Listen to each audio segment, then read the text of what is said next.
안녕하세요. 다시 만나 뵙게 되어 반갑습니다. 남편이 바람난 상대를 데리고 산부인과에 가는 모습을 본 저는 고통 속에서 이혼을 결심했습니다. 모든 것을 그들에게 내어준 후의 결말은 과연 어땠을까요? 사랑하는 청취자 여러분, 오늘의 주인공 강지훈과 서유진은 한때 모든 이의 부러움을 샀던 커플이었습니다. 10년의 결혼 생활, 10년의 풍파를 함께 겪으며 그녀는 그를 위해 가족을 등지고 청춘을 바치고 온갖 상처를 짊어졌습니다. 오직 그의 마음속 유일한 사람이 되기를 바라면서 말이죠. 하지만 그녀는 몰랐습니다. 영혼을 맹세했던 그 남자가 몰래 그녀를 배신하고 다른 여자를 임신시켰다는 것을.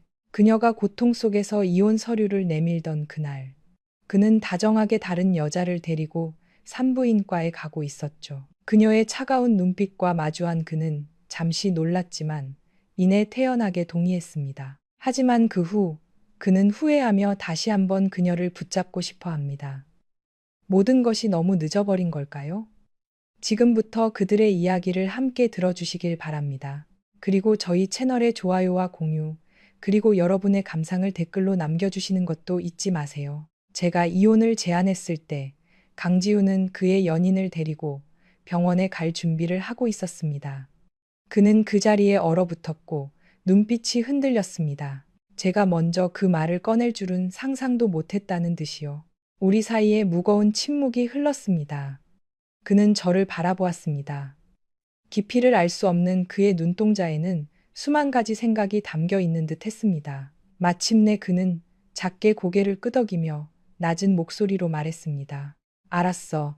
내가 선을 넘었지. 걱정 마. 당신이 원하는 건 뭐든 들어줄게. 그의 말은 깃털처럼 가벼웠습니다. 일말의 망설임도 조금의 미련도 느껴지지 않았죠. 저는 눈앞에 익숙한 얼굴을 보며 문득 헛웃음이 나왔습니다. 사람들은 모두 제가 10년 동안 LK그룹의 사모님으로 살아온 행운아라고 말했습니다. 심지어 이혼할 때조차 강지우는 저를 박대하지 않았으니까요. 하지만 이 결혼을 위해 제가 치러야 했던 대가가 무엇인지는 저 자신만이 알고 있었습니다. 그해 대학을 갓 졸업한 저는 그를 위해 부모님의 극심한 반대를 무릅쓰고 낯선 서울로 왔습니다. 가족과의 관계를 거의 단절하다시피 하며 모든 것을 걸고 그의 곁을 지켰죠. 또한 그가 저와 결혼하겠다며 고집을 부리다 그의 부모님께 온몸으로 반대당하며 집 앞에서 꼬박 하룻밤을 무릎 꿇고 심지어 갈비뼈 세대가 부러졌던 그날을 기억하는 것도 저뿐이었습니다. 물론 그 모든 것은 이제 더 이상 중요하지 않았습니다. 저는 눈앞의 남자를 바라보며 입꼬리를 살짝 올려 옅은 미소를 지었습니다. 목소리는 평온했지만 무서울 정도로 냉정했죠. 좋아요. 그럼 내 요구는 다시는 내 앞에 나타나지 말아 달라는 거예요. 그날 밤 유난히 거센 비가 쏟아졌습니다. 온 세상이 잿빛 물보라에 휩싸인 듯 했습니다. 세찬 바람이 창문을 때리며 텅 빈 방 안을 쩌렁쩌렁 울렸습니다. 한강의 주황색 태풍 경보등은 여전히 규칙적으로 깜빡였습니다. 15초에 한 번씩 마치 거대한 폭풍이 곧 닥쳐올 것이라는 보이지 않는 경고처럼 빛을 발했죠. 그때 김 여사님이 미리 준비해둔 짐을 들고 제 등 뒤에서 다정하지만 단호한 목소리로 말했습니다. 사모님, 밖에 바람이 조금 잦아들었습니다. 이제 평창동 별채로 가시죠. 기사님이 주차장에서 기다리고 계십니다. 저는 나지막이네 라고 대답하고 창가로 다가가 벽시계를 보았습니다. 분침이 막 10일을 가리키고 있었습니다. 10시 30분이 다 되어 가는데 강지우는 아직 돌아오지 않았습니다. 아침에 집을 나서기 전 그는 저에게 기다리라고 말했습니다. 하지만 이제 와서 보니 더는 기다릴 필요가 없을 것 같았습니다. 1시간 후 검은색 링컨 세단이 평창동 언덕 아래의 별채 앞에 멈췄습니다. 차 문을 열고 내리자 밤비의 차가운 기운이 순식간에 몸 안으로 파고들어 저도 모르게 몸을 떨었습니다. 고개를 들자마자 희미한 가로등 불빛 아래 익숙한 모습이 눈에 들어왔습니다. 강지훈이 한 여자를 부축하며 별채문에서 나오고 있었습니다. 그녀는 헐렁한 코트를 입고 있었고 긴 치마 아래로는 플랫슈즈가 보였습니다. 배는 임신한 듯 살짝 불러 있었죠. 눈은 막 운 것처럼 붉게 충혈되어 있었고 창백한 얼굴에는 가련하고 연약한 기색이 감돌았습니다. 처마 끝에서 떨어지는 빗방울 소리가 제 가슴 속에서 무겁게 울리는 심장 박동과 뒤섞였습니다. 저는 빗속에 우두커니 서서 고개를 들었습니다. 시선이 강지훈의 눈과 마주쳤습니다. 그의 눈동자 깊은 곳에서 무언가 스쳐 지나갔지만 이내 태연한 표정으로 가려졌습니다. 우리 사이의 거리는 이제 쏟아지는 빗줄기뿐만 아니라 다시는 돌아갈 수 없는 하나의 세계 그 자체였습니다. 차에서 내릴 때 우산을 챙길 겨를도 없이 무언가에 발이 걸려 비틀거렸습니다. 순식간에 굵은 빗방울이 콩알처럼 쏟아져 내리며 살갗을 때렸습니다. 어깨 위로 늘어뜨린 긴 머리카락은 금세 흠뻑 젖어 차갑게 달라붙었고 그 냉기가 두피 깊숙이 스며들어 저도 모르게 몸서리를 쳤습니다. 강지훈은 바로 그곳에 서 있었습니다. 그의 눈빛은 잠시 망설이는 듯 했습니다. 그는 본능적으로 곁에 있던 여자의 손을 놓고 제 머리 위로 손을 뻗어 비를 막아주었습니다. 그의 넓은 손바닥에서 익숙한 온기가 느껴졌지만 그 온기는 제게 닿기도 전에 차가운 빗물에 씻겨 내려갔습니다. 지금 우리 관계처럼 차갑게 식어버렸죠. 그의 낮은 목소리가 울렸습니다. 약간의 걱정이 묻어났습니다. 곧 태풍이 올 텐데 어디 가려고. 저는 잠시 멍하니 있다가 그의 손을 부드럽게 밀어내고 서둘러 처마 밑으로 몸을 피했습니다. 돌아보며 그를 쳐다보았습니다. 제 눈빛은 모든 것을 꿰뚫어 볼 듯 날카로웠습니다. 강지훈 씨, 저 여자는 누구죠? 그 질문이 터져 나오는 순간 그의 어깨가 미세하게 굳어지는 것을 느꼈습니다. 하지만 그것도 잠시. 그는 평정을 되찾고는 대답 없이 곁에 있던 남자에게 단호하게 명령했습니다. 먼저 오소희 씨를 병원으로 모셔. 그의 말은 가볍게 들렸지만 제 귀에는 한 글자 한 글자 똑똑히 박혔습니다. 등골을 타고 차가운 기운이 흘렀습니다. 이것이 그가 밤늦게까지 시간을 끌었던 이유였습니다. 그녀가 몸이 안 좋다는 핑계로 하루 종일 그를 붙잡아 두었다가 밤이 깊어서야 병원에 가자고 소란을 피운 것이 분명했습니다. 그 여자는 강지훈의 옷소매를 꽉 쥐었습니다. 눈은 금방이라도 울음을 터뜨릴 것처럼 붉어져 있었습니다. 목소리에는 애교 섞인 투정이 가득했습니다. 지훈 씨, 나 혼자 가기 싫어요. 같이 가주면 안 돼요? 그녀의 서울말은 아주 표준적이어서 누구라도 알아들을 수 있었습니다. 저는 순간 멍해졌습니다. 강지훈은 부드러운 목소리로 그녀를 달랬습니다. 걱정 마, 먼저 가 있어. 그 말투, 그 다정함. 한때는 제게 너무나 익숙했던 것들이었지만 오늘은 다른 사람을 향해 있었습니다. 차가운 바람이 스쳐 지나가자 저는 살짝 몸을 떨었습니다. 서울에서 10년을 살았지만 제 말투에는 여전히 미세한 지방의 억양이 남아 있었습니다. 평소에 그는 제게 서울말을 거의 쓰지 않았습니다. 언젠가 그가 저를 품에 안고 귓가에 속삭였던 말이 기억났습니다. 유진아, 넌 나 때문에 혼자 서울로 왔잖아. 여기는 내 고향도 아니고 익숙한 사람도 환경도 없는데 넌 이런 거 배울 필요 없어. 내가 너에게 빚진 거니까. 하지만 이제 와서 깨달았습니다. 그가 저에게 배울 필요 없다고 했던 것은 언어뿐만이 아니었습니다. 그의 과거, 그의 삶 전체였죠. 저는 길게 한숨을 내쉬고 감정을 추슬렀습니다. 그의 눈을 똑바로 쳐다보며 평온하지만 단호하게 말했습니다. 나 먼저 들어갈게요. 빨리 와요. 할 얘기가 있어요. 말을 마친 저는 뒤도 돌아보지 않고 안으로 들어갔습니다.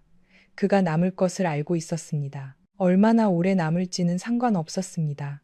몇 분 후 강지훈이 거실로 들어와 소파에 천천히 앉았습니다. 그는 서두르지 않고 침묵했습니다. 마치 제게 어떻게 설명해야 할지 고민하는 듯했습니다. 하지만 아마도 제게는 어떤 설명도 필요 없었을 겁니다. 사실 더 이상 궁금해할 필요도 없었습니다. 저는 그 여자가 누구인지 알고 있었으니까요. 오소희, 강지훈 아버지의 절친한 친구의 막내딸. 독일에서 1년 전에 돌아온 부유한 상속녀였죠. 그녀는 그를 처음 만난 순간부터 걷잡을 수 없이 빠져들었습니다. 불길 속으로 뛰어드는 불나방처럼요. 반년이라는 짧은 시간 동안 그녀는 오씨 가문 재산의 3분의 1을 태워 강지훈의 사업을 위한 연료로 삼았습니다. 그때 저는 그를 어린 풀을 뜯는 늙은 소라고 놀리며 얼굴 하나로 오씨 가문의 재산을 홀렸다고 농담했었습니다. 하지만 지금 와서 보니 이것이야말로 사랑의 윤회일지도 모릅니다.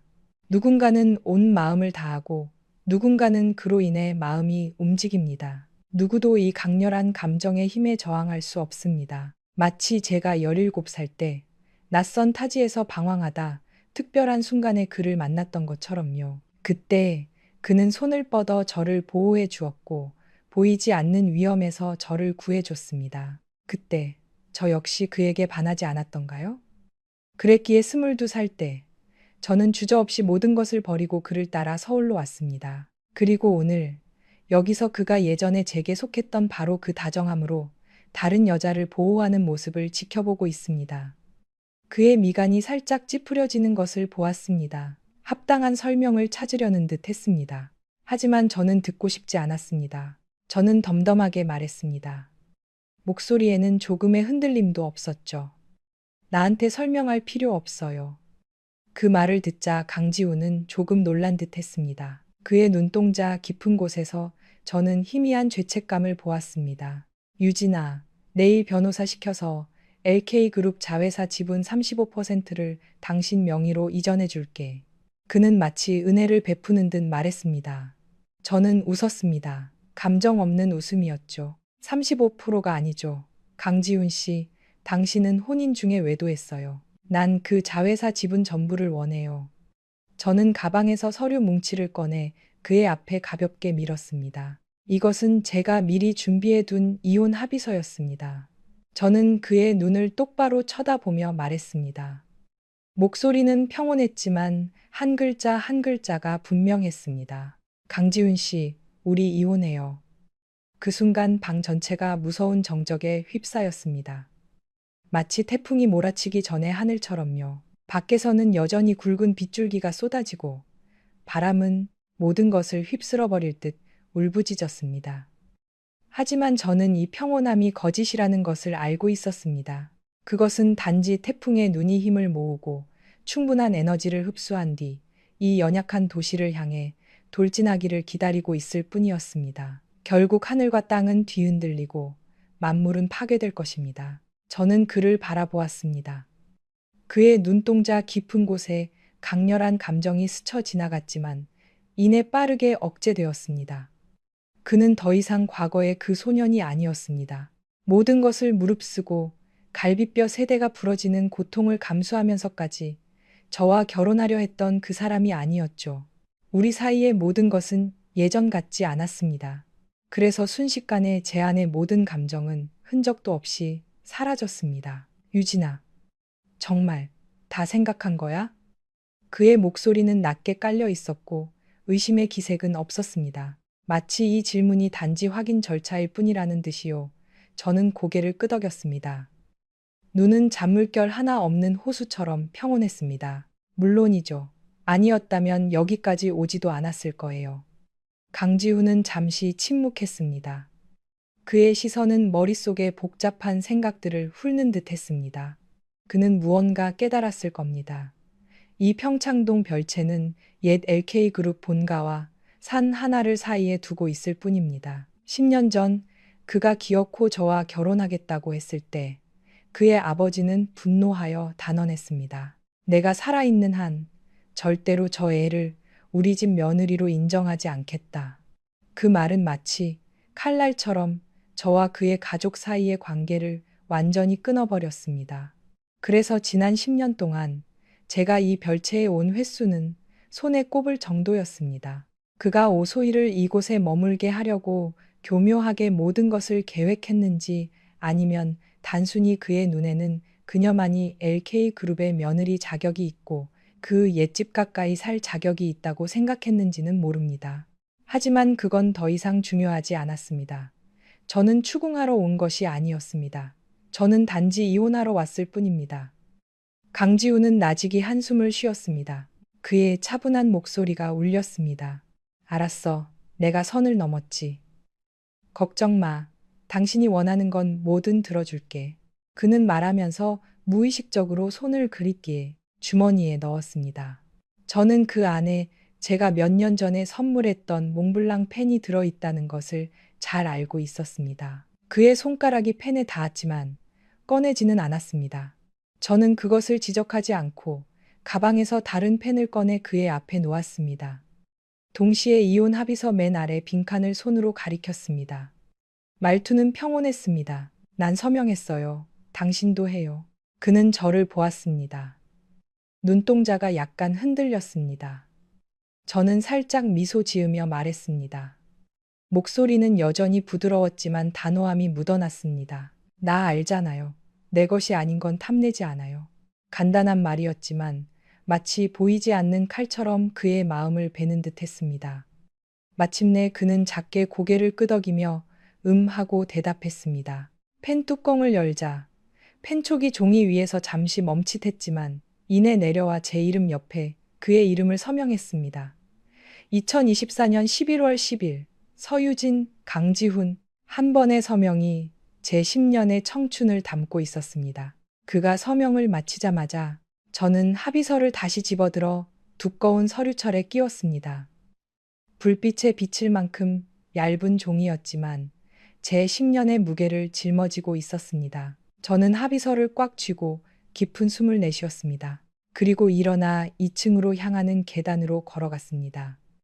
계단 모퉁이에서 멈춰서서 몸을 살짝 숙여 그를 내려다 보았습니다. 말투는 마치 중요하지 않은 것을 묻는 듯 평온했습니다. 안방, 누가 쓰고 있나요? 그는 작게 고개를 저으며 짧게 대답했습니다. 아니, 저는 미소 지었습니다. 따뜻한 노란 불빛이 그의 몸 위로 쏟아졌지만 그의 뒷모습은 길고 외롭고 텅 비어 보였습니다. 문득 제가 처음 이 별채에 왔을 때가 떠올랐습니다.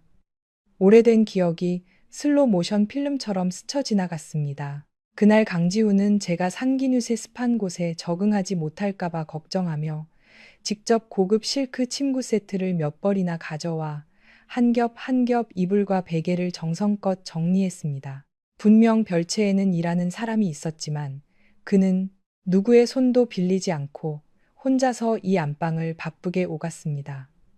한 겹 한 겹 펴진 침대 시트, 가지런히 놓인 베개 하나하나에 그의 진심이 담겨 있었습니다. 마치 그 세심함으로 저를 이곳의 낫도스로부터 보호해 주려는 듯이요. 하지만 안타깝게도 우리는 여기서 딱 하룻밤을 보냈습니다. 다음 날 그는 저를 데리고 LK그룹 본가로 갔습니다. 강 회장님이 저를 보자마자 그의 얼굴은 순식간에 어두워졌습니다. 그는 분노에 차거이 쓰러질 뻔했고 눈빛은 증오로 가득했습니다. 마치 제가 그의 인생에 내려진 재앙인 것처럼요. 그는 그의 아들을 손가락으로 가리키며 분노로 떨리는 목소리로 외쳤습니다. 네가 누구랑 결혼하든 상관없다. 왜 하필 서남규의 딸이어야만 하냐. 넌 일부러 날 화나게 해서 내가 일찍 죽기를 바라는 거지. 그렇지. 저는 그곳에 서서 그의 손을 꽉 잡았습니다. 손바닥은 차갑게 식어 있었지만 강지우는 조금도 물러서지 않았습니다. 강 회장님은 극도로 분노하여 붉은 나무 테이블 위에 놓인 비싼 옥병을 집어들어 주저없이 그에게 던졌습니다. 쨍그랑하는 날카로운 소리와 함께 도자기 파편이 사방으로 튀었습니다. 거기서 그치지 않고 그는 묵직한 자단나무 지팡이를 집어들어 그의 등 위로 힘껏 내리쳤습니다. 둔탁한 충격음이 오랫동안 이어졌습니다. 한 대 한 대가 마치 그가 오랫동안 억눌러왔던 모든 분노를 담고 있는 듯 했습니다. 마침내 지쳐서 거친 숨을 몰아쉴 때까지 때린 후에야 강 회장님은 분노에 차 소리쳤습니다. 나가, 당장 나가. 그제야 강지우는 이를 악물고 간신히 일어섰습니다. 그의 얼굴은 창백했고 숨은 가빴으며 거의 서 있기조차 힘들어 보였습니다. 그럼에도 그는 제 손을 꽉 잡고 한 걸음 한 걸음 LK 가문을 떠났습니다. 병원에 가서야 저는 그가 갈비뼈 3대가 부러졌다는 것을 알았습니다. 거의 기절할 만큼 고통스러웠을 텐데도 그는 아버지 앞에서 제 손을 놓지 않았습니다. 심지어 그렇게 심하게 다쳤으면서도 그는 단호하게 한 글자 한 글자 말했습니다. 상관없습니다. 유진이가 누구의 딸이든 저는 평생 그녀와만 결혼할 겁니다. 그 말은 그의 저를 눈물나게 감동시켰습니다. 저는 그만 있다면 세상 전체와 맞서도 괜찮다고 생각했습니다. 그런데 벌써 10년이 흘렀습니다. 그의 아버지는 아직 살아계시지만 우리의 결혼은 끝났습니다. 어찌 보면 다행스러운 일입니다. 그분이 돌아가시고도 우리가 함께하지 못하는 것보다는 나으니까요. 그날 밤 강지우는 별채에 채 30분도 머무르지 않고 떠났습니다. 아마 오소희가 병원에 도착하자마자 그를 다시 불렀을 거라 짐작했습니다. 사실 저는 이 산기슭의 별채를 한 번도 좋아한 적이 없었지만 그날 밤은 유난히 깊이 잠들었습니다. 공교롭게도 태풍마저 방향을 틀어 마지막 순간에 다른 곳으로 향했습니다. 한강은 잔잔한 물결 하나 없이 평온했습니다. 다만 저는 아직도 그가 그날이 우리의 결혼 15주년 기념일이었다는 것을 기억하고 있는지 알 수 없었습니다. 보름 후 저는 강지훈과 강남구청에서 만나 정식으로 이혼 신청서를 제출했습니다. 조정실 안의 공기는 숨 막힐 듯이 조용했습니다. 그의 변호사가 합의서의 각 페이지를 넘겨보더니 천천히 입을 열었습니다. 서유진 씨, 강지훈 대표님께서는 청담동, 잠원동, 그리고 한남동에 있는 빌라 세 채를 모두 사모님께 양도하기로 하셨습니다. 저는 고개를 들어 강지훈을 바라보았습니다. 그는 맞은편에 서 있었고 표정에는 별다른 감정이 없었습니다. 단지 제게 작게 고개를 끄덕일 뿐이었습니다. 마치 받아, 이건 내가 당신에게 빚진 거야 라고 말하는 듯이요. 순간 씁쓸함이 밀려왔지만 저는 재빨리 감정을 억눌렀습니다. 이런 것들은 필요 없었습니다. 죽어버린 이 결혼의 흔적이 담긴 것은 무엇이든 받고 싶지 않았습니다. 저는 제 변호사를 똑바로 쳐다보며 평온하지만 단호한 목소리로 말했습니다. 집도 차도 필요 없습니다. 전부 주식으로 바꿔서 빨리 처리해 주세요. 변호사는 고개를 끄덕이고 즉시 그의 변호사와 협의를 시작했습니다. 그 사이 강지훈이 제 곁으로 다가왔습니다. 그의 낮은 목소리는 무언가를 약속하는 듯 했습니다. 걱정 마. 매년 LK그룹에서 나오는 배당금은 모두 당신에게 보내줄게. 저는 옅게 웃었습니다. 그가 책임감 있는 척 하려는 것을 알았지만 그런 동정은 필요 없었습니다. 제가 주식을 원한 것은 탐욕 때문이 아니었습니다. 단지 이 기간 동안 더 재미있는 게임 방법이 떠올랐기 때문입니다. 제가 웃는 것을 보고 그는 안심하는 듯 그날 밤의 말을 반복했습니다. 좋아. 당신 뜻대로 해. 원하는 건 뭐든 들어줄게. 저는 대답하지 않고 속이 메스꺼워졌습니다. 그의 관대함 덕분에 재산 분할은 매우 신속하게 진행되었습니다. 최종 결과는 만족스러웠습니다. 저는 LK그룹이 100% 소유한 자회사의 지분 전부를 얻었습니다. 시장 가치는 500억 원이 넘었습니다.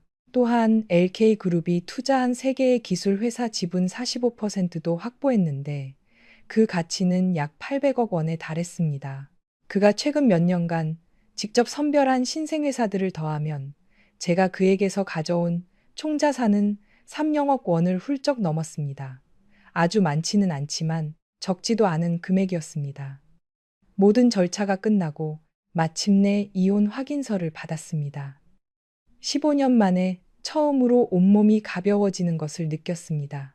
복도를 따라 빠르게 밖으로 걸어 나갔습니다. 단 1분도 더 머물고 싶지 않았습니다. 하지만 등 뒤에서 익숙한 목소리가 점점 더 크게 들려왔습니다. 유진아, 서유진. 제 발걸음이 멈췄습니다. 천천히 고개를 돌렸습니다. 제 눈빛은 날카로웠습니다. 지금 제 마음속 감정은 슬픔도 아쉬움도 아니었습니다. 단지 극도의 혐오감 뿐이었습니다. 저는 미간을 찌푸리며 차가운 목소리로 말했습니다. 강지훈 씨, 더 이상 그렇게 부르지 마요. 역겨우니까. 그는 잠시 멈칫했습니다. 제가 그런 말을 할 줄은 몰랐다는 듯이요. 마침내 그도 깨달았을 겁니다. 지난 보름 동안 제가 보여준 온화한 태도는 오직 이 이혼의 날을 기다리기 위함이었다는 것을요. 그는 오랫동안 침묵했습니다. 눈빛이 어두워지더니 낮은 목소리로 말했습니다. 그냥 말하고 싶었어. 걱정 마. 나중에라도 내게 어떤 요구가 생긴다면 난 언제든 들어줄게. 저는 웃었습니다. 15년 동안 당신은 나를 제대로 이해한 적 없어요. 이제 와서 그럴 필요도 없고요. 저는 옅게 웃었습니다. 강지훈의 등 뒤 로마식 기둥 사이로 한 줄기 빛이 꿰뚫고 들어와 곧게 내리쬐었습니다. 마치 운명이 저를 희롱하려는 듯이요. 그 빛은 이 남자가 여전히 운명의 총애를 받고 있으며 여전히 인생의 찬란한 중심에 서 있음을 상기시켜 주었습니다. 하지만 저는 어땠을까요? 어둠이 심장을 가득 채우고 한 줌의 빛조차 없었습니다. 마치 머릿속에서 어떤 목소리가 울리는 것 같았습니다. 서유진, 정말 다시 한번 생각해보지 않을래? 저 남자에게는 아직 빛이 남아있잖아. 저는 망설이지 않았습니다. 고개를 들어 그의 눈을 똑바로 쳐다보며 단호하게 말했습니다. 좋아요, 강지훈 씨. 그럼 제 요구는 앞으로 다시는 제 앞에 나타나지 말아 달라는 거예요. 그 순간 그의 얼굴에 보이지 않는 균열이 생기는 것을 보았습니다. 마치 누군가에게 강하게 한 대 맞은 것처럼요. 그의 안색은 창백해지고 눈빛은 어두워졌습니다. 하지만 저는 상관하지 않았습니다. 한순간의 망설임도 없이 몸을 돌려 그곳을 떠났습니다. 뒤도 돌아보지 않고 걸어 나갔습니다. 그때 해는 이미 중천에 떠 있었고 찬란한 빛이 테헤란로 위로 쏟아져 내리며 앞길을 황금빛으로 물들였습니다. 맑게 갠 하늘 아래 모든 것이 반짝이며 눈부셨습니다. 하지만 저는 오늘따라 햇살이 유난히 따갑다고 느꼈습니다. 마치 막 해방된 제 심장까지 태워버릴 것처럼요. 저와 강지훈의 이혼 소식은 순식간에 퍼져나갔습니다. 누가 한 짓인지는 생각할 필요도 없었죠. 오소희. 1년 내내 매달리며 어렵게 뱃속의 보물을 얻었고 제가 자진해서 이혼하는 날까지 기다렸습니다. 그녀가 이 기회를 틈타 소문을 달까지 퍼뜨리지 않는다면 그건 오 씨 가문이 딸 교육을 잘못시킨 것이겠죠. 다만 그녀가 제가 생각했던 것보다 더 어리석을 줄은 몰랐습니다. 제가 막 LK그룹 빌딩을 나서자마자 눈앞에 빽빽한 취재진의 벽이 나타났습니다. 카메라 렌즈와 마이크가 일제히 저를 향했고 기자들의 질문이 서로 뒤엉켜 쏟아졌습니다. 마치 끓는 기름 가마솥에 뛰어든 참새떼처럼 답을 얻기 위해 끊임없이 서로를 밀쳐댔습니다. 사모님, 강 대표님과 정말 이혼하셨습니까? 10년 동안 아이를 낳지 못해서인가요? 강 회장님께서 사모님의 신분을 인정하지 않으셨다는 게 사실입니까? 두 분의 이혼이 LK그룹의 향후 발전에 영향을 미칠까요? 쫓겨나신 겁니까? 사모님 한 말씀만 해주세요. 사모님, 사모님. 사방에서 빗발치는 외침. 모든 질문이 마치 날카로운 칼날처럼 예의 없이 저를 찔러댔습니다. 저는 미간을 찌푸렸습니다. 대답하고 싶지 않아 경호원에게 그들을 막으라고 신호를 보내려던 순간. 갑자기 군중 속에서 맑지만 독특한 억양이 섞인 목소리가 들려왔습니다. 오소희가 배를 감싸 안고 다가왔습니다. 얼굴에는 연약한 표정이 가득했지만 입꼬리는 미묘하게 올라가 있었습니다. 어머, 다들 너무하시네요. 그녀의 동정심 가득한 목소리는 즉시 기자들의 시선을 사로잡았습니다. 그녀가 아이를 못 낳은 것만으로도 충분히 힘들 텐데 이제 이혼까지 했으니 초상집이나 다름없잖아요. 그런데 뭘 그렇게 계속 물어보세요? 그녀의 말이 끝나자마자 분위기는 순식간에 가라앉았습니다. 기자들은 즉시 웅성거리기 시작했습니다. 저는 가늘게 눈을 뜨고 핸드백을 쥔 손에 힘을 주었습니다. 오소희 연기력이 정말 대단하군요. 약삭빠른 기자들은 즉시 방향을 틀어 굶주린 늑대떼처럼 오소희를 에워쌌습니다. 오소희 씨, 뱃속의 아이가 LK그룹의 장손이 맞습니까? 강 대표님이 오소희 씨와 이 아이 때문에 이혼하신 게 맞나요? 언제 강 대표님과 결혼식을 올리실 건가요? 오소희는 환하게 웃었습니다. 자신감 넘치는 모습이었죠. 그녀는 마치 모든 것이 예정된 일인 양손을 흔들었습니다. 눈빛은 오만함으로 가득했습니다. 곧 할 거예요, 곧. 아들이든 딸이든 상관없어요. 모두 지훈 씨의 첫 아이니까요. 이 말은 마치 날카로운 단검처럼 저와 그녀 사이의 공기를 갈랐습니다. 제가 아무런 표정 변화가 없자 오소희는 눈썹을 치켜 세우며 제게 다가왔습니다. 고개를 숙여 작은 목소리로 속삭였습니다. 말투에는 더위 만만한 기색을 감추지 못했죠. 척하지 마. 울고 싶으면 그냥 울어. 누굴 탓하겠어? 아이도 못 낳고 남자도 못 지킨 내 탓이지.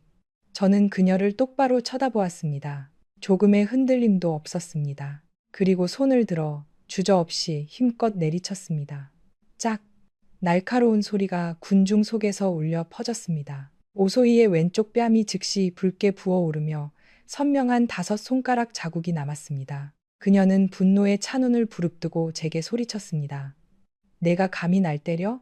저는 살짝 미소 지었습니다. 눈빛은 평온했지만 목소리는 뼛속까지 시리게 차가웠습니다. 내가 왜 못 때릴 거라 생각하지? 저는 한 글자 한 글자 천천히 마치 날카로운 칼날로 그녀의 자존심을 베듯 말했습니다. 당신은 임신 3개월, 나는 강지훈 씨와 이혼한 지 며칠 안 됐어. 이건 그가 혼인 중에 외도했다는 명백한 증거야. 저는 고개를 살짝 기울여 비웃는 눈빛으로 그녀를 쳐다보았습니다. 말투는 그녀가 방금 저를 조롱했던 것처럼 일부러 길게 느렸습니다. 만약 한마디만 더 하면 내가 이 아이를 사생아로 태어나게 만들어 줄게. 오소희는 이를 갈았습니다. 손은 주먹을 꽉 쥐고 눈에는 원망이 가득 담겨 저를 쏘아보았습니다. 저는 정말 이해할 수 없었습니다. 저와 강지훈은 이미 이혼했고 그녀가 원하던 것도 곧 얻게 될 텐데 왜 아직도 저를 이렇게 증오하는 걸까요? 얼마 지나지 않아 검은색 마이바흐 한 대가 길가에 멈췄습니다. 차문이 열리고 강지훈이 내렸습니다. 기자들은 즉시 몰려들려 했지만 그의 경호원들이 재빨리 그들을 막아서며 보호벽을 만들었습니다. 그는 저를 보았습니다. 눈빛이 가라앉았습니다. 불과 며칠 못 본 사이에 그는 많이 야위어 보였습니다. 맞춤 정장이 이제는 헐렁해져 온몸에서 지치고 피곤한 기색이 풍겼습니다. 그를 보자 오소희는 즉시 억울한 표정을 지으며 달려가 그의 팔짱을 끼려 했습니다. 하지만 그녀가 그에게 닿는 순간 그는 주저없이 그녀를 밀쳐냈습니다. 그 행동에 주변 공기가 얼어붙는 듯 했습니다. 그는 그녀를 보지 않고 제 쪽으로 빠르게 다가왔습니다. 목소리는 차분했지만 약간의 걱정이 묻어났습니다. 괜찮아. 저는 미간을 찌푸렸습니다. 이게 무슨 장난인지 이해할 수 없었지만 일단은 예의를 지키며 차갑게 대답했습니다. 괜찮아요. 그럼 먼저 가볼게요.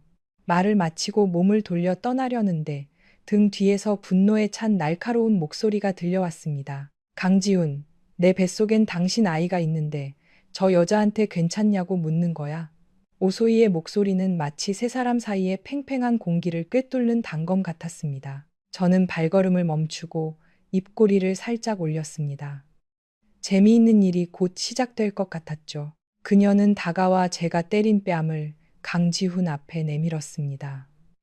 목소리는 억울함으로 가득했습니다. 이것 봐. 저 여자가 날 때렸어. 대체 무슨 자격으로 이러는 건데? 오소희의 목소리는 높고 원망에 차 있었습니다. 마치 심각한 상처를 입은 것처럼요. 뺨은 따귀 자국으로 붉게 부어올라 5손가락이 선명했지만 아마 그녀를 더 화나게 한 것은 강지훈이 기대했던 반응을 보이지 않았다는 사실일 겁니다. 강지훈은 미간을 찌푸리고 고개를 숙였습니다. 말투는 차가웠지만 날카로웠습니다. 유진이 성격은 원래 온화해. 당신이 무슨 말을 했거나 무슨 짓을 했길래 그녀를 화나게 한 거지. 조금은 알 것 같은데. 그 질책에 오소희는 그 자리에 얼어붙었습니다. 자신이 온 힘을 다해 보호하던 남자가 결국 자기 편을 들어주지 않을 줄은 몰랐던 모양입니다. 저는 그곳에 조용히 서서 이 광경을 지켜보았습니다. 강지훈은 오소희를 더 이상 보지 않고 다시 제 쪽으로 다가왔습니다. 목소리는 낮고 조심스러웠습니다. 유진아, 내가 그렇게 불러도 될까? 저는 대답하지 않고 태연하게 되물었습니다. 또 무슨 일이죠? 그는 약간 망설였습니다. 눈빛이 조금 어두워지더니 낮은 목소리로 말했습니다. 서울을 떠날 생각이야. 오늘 아침 저는 부산에서 재무팀을 데려와 몇몇 회사를 처리했습니다. 그의 성격상 제 의도를 분명히 짐작했을 겁니다. 저는 고개를 끄덕였습니다. 그가 다시 물었습니다. 언제 돌아올 건데? 제가 대답하기도 전에 갑자기 오소희가 날카롭게 소리쳤습니다. 아마 이제야 강지훈의 말을 이해한 모양입니다. 저는 그녀를 돌아보며 눈가에 옅은 미소를 띠고 천천히 대답했습니다. 오소희 씨가 아이 낳는 날 선물 주러 올게요. 저는 잠시 말을 멈추고 입꼬리를 올렸습니다. 목소리는 날카로운 칼날 같았습니다. 강지훈 씨, 그때 제가 아주 큰 선물 하나 보내드릴까요? 이 말에 그는 살짝 고개를 숙이고 침묵했습니다. 그의 표정을 보며 문득 낯선 감정이 마음속에 피어올랐습니다. 지난 몇 년간 그가 이렇게 풀죽은 모습을 본 것은 드물었습니다. 그 모습은 제가 그를 처음 만났을 때를 떠올리게 했습니다. 그때 저는 막 로스앤젤레스에 도착했고 모든 것이 낯설었습니다. 아는 사람도 의지할 사람도 없었죠. 매일 학교에 갈 때마다 저는 조롱과 따돌림을 당했습니다.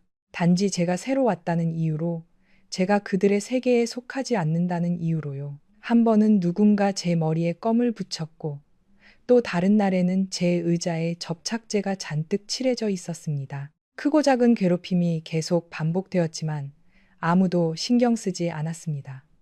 선생님들도 마찬가지였죠. 어느 날 키가 큰 남학생이 장난을 치며 저를 어디론가 끌고 가려 했습니다. 바로 그 마지막 순간 한 사람이 제 앞을 막아섰습니다. 강지훈이었죠. 그는 고개를 들었습니다. 눈빛은 차가웠고 단호한 목소리로 한마디를 내뱉었습니다. 꺼져. 그 말의 의미는 몰랐지만 그 후 격렬한 싸움이 벌어졌다는 것은 똑똑히 기억합니다. 그는 다쳤지만 눈빛은 여전히 빛 한 점 없는 밤하늘처럼 깊었습니다. 그의 목소리는 낮고 피곤함이 묻어났지만 누구의 반박도 허용하지 않았습니다.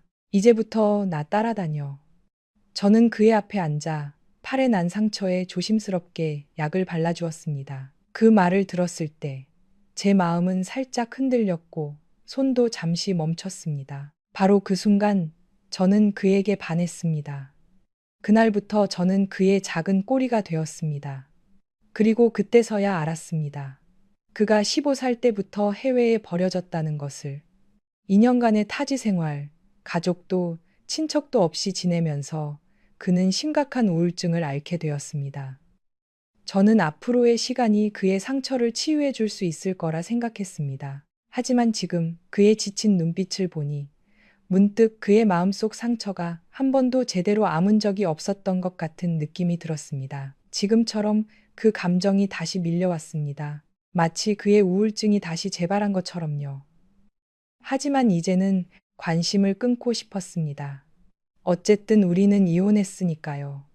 그냥 모른 척하기로 했습니다.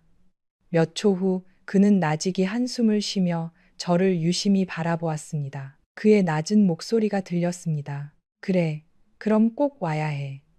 저는 대답하지 않고 조용히 몸을 돌려 걸어갔습니다. 며칠 후 저는 부산으로 돌아왔습니다.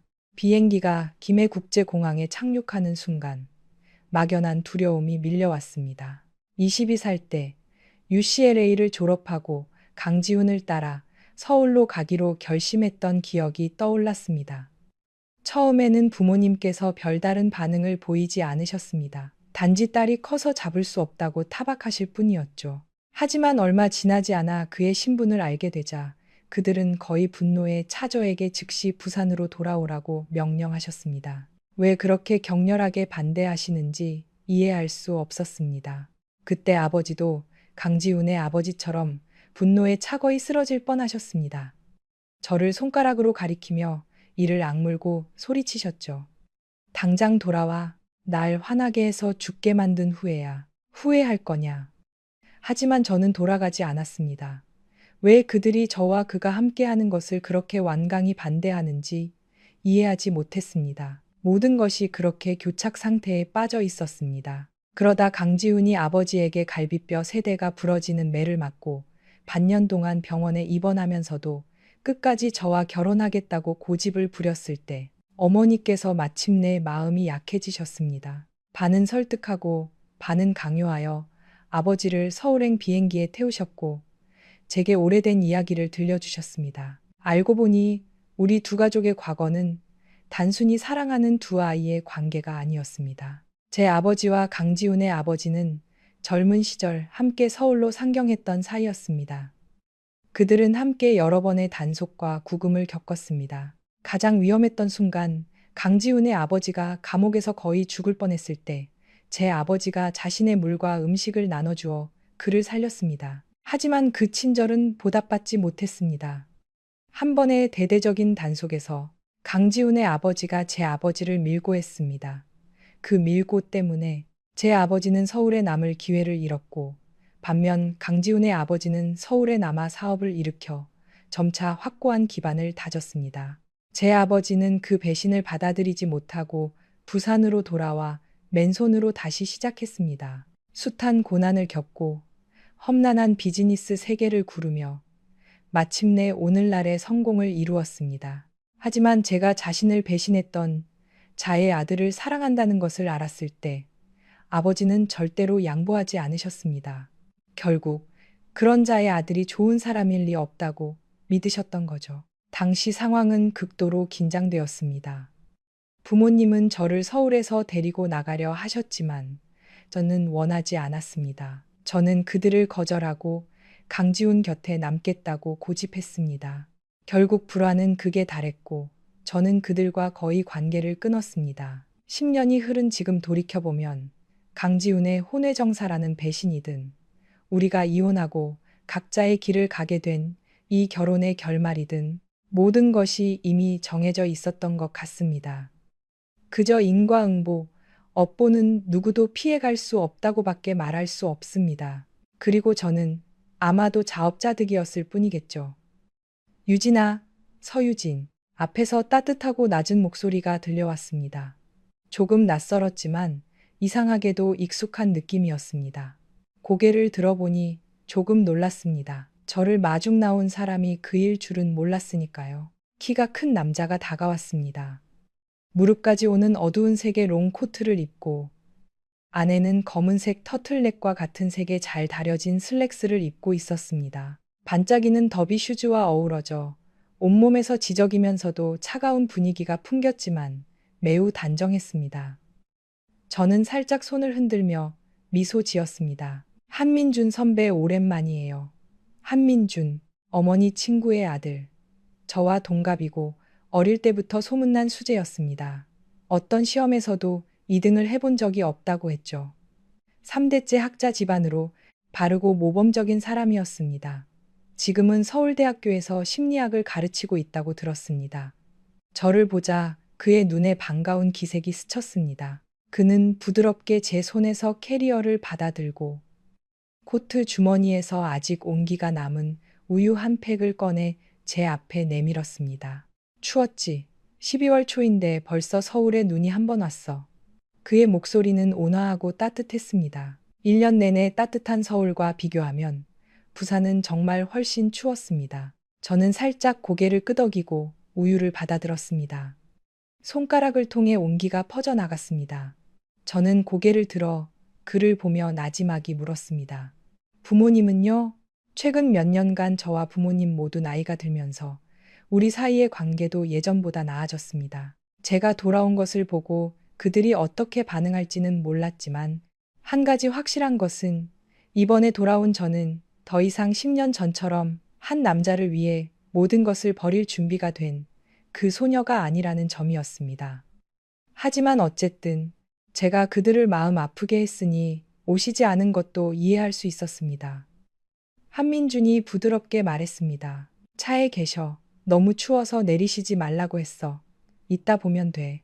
그의 목소리는 차분했고 표준적인 서울 억양의 북쪽 사람, 특유의 호방함이 섞여 있었습니다. 때로는 애둘러 말하는 서울의 억양보다 저는 오히려 이 맛이 더 그리웠습니다. 몇 분 후 저는 SUV 조수석에 앉았습니다. 5.7m 길이의 웅장하고 단호한 홍치 에로였습니다. 차 안에는 은은한 가죽 향이 퍼져 있었고 내부는 넓고 고급스러웠습니다. 하지만 지금 제 마음은 오직 뒷좌석에 앉은 두 사람에게 쏠려 있었습니다. 고개를 돌리자 아버지와 어머니의 모습이 눈에 들어왔습니다. 두 분은 예전처럼 나란히 앉아 계셨지만 아버지의 머리카락은 많이 희끗해졌고 어머니의 눈빛은 여전히 다정했지만 슬픔이 어려 있었습니다. 제 심장이 갑자기 두근거렸습니다. 1초 후 코끝이 찡해지며 눈물이 핑 돌았습니다. 제가 입을 열기도 전에 어머니께서 몸을 앞으로 기울이셨습니다. 떨리는 손으로 제 어깨를 감싸 안으며 다정하지만 목이 메인 목소리로 말씀하셨습니다. 유진아, 살이 많이 빠졌구나. 요즘 잘 못 챙겨 먹었니? 오랜만에 만났는데 어머니의 첫 마디는 제가 살이 빠졌는지를 묻는 것이었습니다. 코끝이 갑자기 시큰해졌습니다. 저는 입술을 깨물고 감정을 억누르며 나지막이 불렀습니다. 엄마, 목소리가 터져 나오자 몇 년간 쌓여왔던 모든 억울함이 폭발할 것 같았습니다. 5년의 연애, 10년의 결혼 생활, 저는 가치 없는 한 남자를 위해 청춘을 낭비하고 인생의 절반을 바쳤습니다. 어떻게 원망하지 않을 수 있겠습니까? 하지만 서울에서는 기댈 사람도 돌아갈 곳도 없었습니다. 오직 혼자서 제 작은 하늘을 버텨내야 했습니다. 다행히도 부산에는 아직 부모님이 계셨습니다. 어머니는 한숨을 쉬며 부드럽게 눈물을 닦아주셨습니다. 어머니의 손은 여전히 제 손을 잡고 있었고 몇 년 동안 제가 그리워했던 따뜻함을 전해주었습니다. 모녀는 서로를 바라보았습니다. 눈은 붉게 충혈되었고 아무도 더 이상 말을 잇지 못했지만 가족의 정은 그 어느 때보다 선명하게 느껴졌습니다. 아버지는 고개를 돌려 가볍게 헛기침을 하셨습니다. 목소리는 조금 어색했지만 따뜻함이 가득했습니다. 자, 뭘 울어. 별일도 아닌데. 운전석에 앉은 한민준이 살짝 웃었습니다. 맞아요. 뭘 우세요. 제가 보고 웃기라도 하면 어쩌려고요. 저는 눈물 속에서 웃음이 터져 나왔습니다. 문득 깨달았습니다. 마침내 제가 정말로 집에 돌아왔다는 것을요. 몇 초 후 아버지가 다시 헛기침을 하셨습니다. 목소리는 여전히 조금 어색했지만 어릴 때부터 익숙했던 위엄이 담겨 있었습니다. 한민준이 눈썹을 치켜 세우며 입꼬리를 올려 옅은 미소를 지었습니다. 말투는 부드러웠지만 약간 장난스러웠습니다. 아버님, 오늘 제가 귀마개를 깜빡해서 아무것도 못 들었습니다. 간단한 말 한마디가 방금 전에 무거운 분위기를 걷어내기에 충분했습니다. 저는 아버지를 돌아보며 입술을 달싹여 작게 불렀습니다. 아빠, 아버지는 잠시 멈칫하시더니 나지막이 한마디 대답하셨습니다. 눈빛은 여전히 침착하게 저를 바라보고 있었습니다. 마치 하고 싶은 말이 수만 가지지만 어디서부터 시작해야 할지 모르는 듯 했습니다. 결국 그는 간단한 한마디만 하셨습니다. 왔구나, 오면 됐다. 저녁에 저는 부모님과 함께 예전에 살던 집으로 돌아왔습니다. 한민주는 내일 강의가 있어서 저를 내려주고 바로 차를 돌려 서울로 돌아갔습니다. 이 집은 제가 유학 가기 전에 살았던 곳입니다. 지금 부모님은 더 좋은 위치에 더 크고 고급스러운 집을 사셨지만 저는 돌아와서도 이곳에 머물고 싶었습니다. 아마도 이곳이 옛 시절의 온기, 부모님의 품에서 보호받던 작은 딸이었던 날들의 온기를 간직하고 있기 때문일 겁니다. 샤워를 마치고 편안한 잠옷으로 갈아입은 후 어머니 방으로 들어가 살며시 어머니 어깨에 머리를 기댔습니다. 말투는 약간 애교 섞인 투정이었습니다. 엄마, 오늘 밤 엄마랑 같이 자도 돼요? 신문을 읽고 계시던 아버지가 그 말을 듣고 흥 하며 불만스러운 표정을 지으셨습니다. 오자마자 내 엄마를 뺏어가는구나. 정말이지. 저는 히히 웃으며 아버지를 놀렸습니다. 상황이 역전됐을 뿐인데요. 뭘. 아버지는 그 말에 말문이 막히셨지만 결국 웃음을 터뜨리셨습니다. 어머니는 저를 보며 나직이 한숨을 쉬셨습니다. 목소리에는 애정이 가득했습니다. 그래, 우리 둘이 얘기하자. 내 아빠는 거실에서 자라고 해. 저는 살짝 웃었습니다. 마음이 갑자기 따뜻해졌습니다. 저와 어머니가 불을 끄고 누웠을 때 주위는 고요함에 잠겼습니다. 하지만 저는 어머니께서 항상 묻고 싶어 하셨던 이야기가 있다는 것을 알고 있었습니다. 마침내 어머니께서 조심스럽게 입을 여셨습니다. 목소리에는 망설임이 묻어났습니다. 그 사람하고 이혼했니? 분명 어머니는 제 기분을 상하게 할까봐 그 사람의 이름을 언급하고 싶지 않으셨을 겁니다. 저는 눈을 깜빡이며 천장을 바라보다가 부드럽게 대답했습니다. 네, 이혼했어요. 하지만 걱정 마세요. 그 사람 돈 적지 않게 받아냈으니까요. 그 말을 듣자마자 어머니는 제 팔을 꼬집으며 타박하셨습니다. 이 녀석아, 부부는 원래 한 몸이야. 그 사람 것도 내 거지. 하물며 그 사람이 너무했잖아. 빈털터리로 내쫓아야 마땅하지. LK그룹은 뿌리부터 썩었어. 저는 웃음을 터뜨렸습니다. 목소리는 장난스러웠지만 깊은 의미가 담겨 있었습니다. 맞아요, 엄마. 역시 엄마랑 아빠가 사람 보는 눈이 제일 정확해요. 저는 잠시 침묵했다가 나지막이 말을 이었습니다. 제가 정말 눈이 멀었었나 봐요. 지금 생각하면 그 시간을 낭비한 게 조금 후회돼요. 만약 그때 엄마 말을 듣고 부모님과 함께 떠났더라면 결과가 달라졌을까요? 공간은 다시 침묵에 잠겼습니다. 한참 후에야 어머니께서 부드럽게 말씀하셨습니다. 목소리는 제 마음을 달래려는 듯 차분했습니다. 누구나 눈이 멀 때가 있는 법이란다. 하지만 얘야, 낭비되는 길은 없어. 인생에 쓸모없는 걸음은 없단다.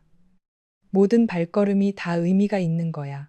그 10여 년이 있었기에 오늘의 네가 있는 거란다. 저는 눈을 감고 어머니의 말씀을 조용히 되새겼습니다. 아마 어머니 말씀이 맞을 겁니다. 그 세월이 고통스럽고 절망적이었을지라도 모두 지금의 저를 만드는데 기여했을 겁니다. 어둠 속에서 저는 눈물이 천천히 흘러내리는 것을 내버려 두었습니다. 씁쓸한 감정이 마음속에 가득 차 숨쉬기조차 힘들었습니다. 어머니는 저를 탓하지 않으셨지만 저 스스로가 정말 어리석었다고 느꼈습니다. 어떻게 강지훈이 영원히 저만을 사랑할 거라고 순진하게 믿을 수 있었을까요? 몇 초 후 어머니는 나직이 한숨을 쉬고는 낡은 차에 저를 태우고 가시면서 의미심장하게 말씀하셨습니다. 내가 보기엔 민준이도 좋은 아이야. 결혼했다 이혼했지만 그 아이는. 저는 깜짝 놀라 웃음을 터뜨렸습니다. 어머니의 화제 전환이 너무 빨라 반응할 틈도 없었습니다. 엄마, 민준 선배가 좋은 사람이긴 하지만 억지로 엮을 수는 없어요. 그 사람이 절 좋아하지도 않는데. 누가 그래? 어머니는 고개를 저으며 확신에 찬 목소리로 말씀하셨습니다. 그 애 널 몇 년째 좋아했어. 네가 알아채지 못했을 뿐이지. 네가 서울로 쫓아가서 결혼까지 하지 않았더라면 그 애가 내 말을 듣고 그렇게 서둘러 다른 여자와 결혼했겠니? 반년도 안 돼서 이혼하고 지금까지 재혼도 안 하고 있잖아. 왜 그런 것 같아? 저는 잠시 멈칫했습니다. 머릿속으로 지난 세월이 스쳐 지나갔습니다. 정말로 한민주는 항상 제 곁에 있었습니다. 심지어 저 자신도 모르는 방식으로 저를 챙겨주었습니다. 제가 15살 때 그 무모하고 겁없던 시절, 저는 골목에서 오토바이를 몰고 나와 브레이크를 잡지 못하고 낡은 돌다리에 그대로 부딪혔습니다. 무릎이 깊게 찢어져 피가 흘러내렸고 떨리는 다리를 타고 핏줄기가 길게 이어졌습니다. 정신을 차리기도 전에 한 인형이 차에서 뛰쳐나와 달려왔습니다. 무서워하지 마, 무서워하지 마. 병원 가자. 병원이 어디지? 그의 목소리는 평소의 침착한 모습과는 달리 당황하여 같은 말을 반복했습니다. 저는 웃고 싶었지만 그럴 힘도 없었습니다. 제가 늘 나무 토막처럼 무뚝뚝하다고 생각했던 그 남자가 지금은 어쩔 줄 몰라 허둥대고 있었습니다. 정신을 차리고 보니 어머니께서 여전히 저를 유심히 바라보고 계셨습니다. 눈빛은 다정했지만 생각에 잠겨 있었습니다. 저는 등을 돌려 마음속의 혼란을 감추려 애쓰며 말했습니다. 그런 거 아니에요. 엄마, 걱정 마세요.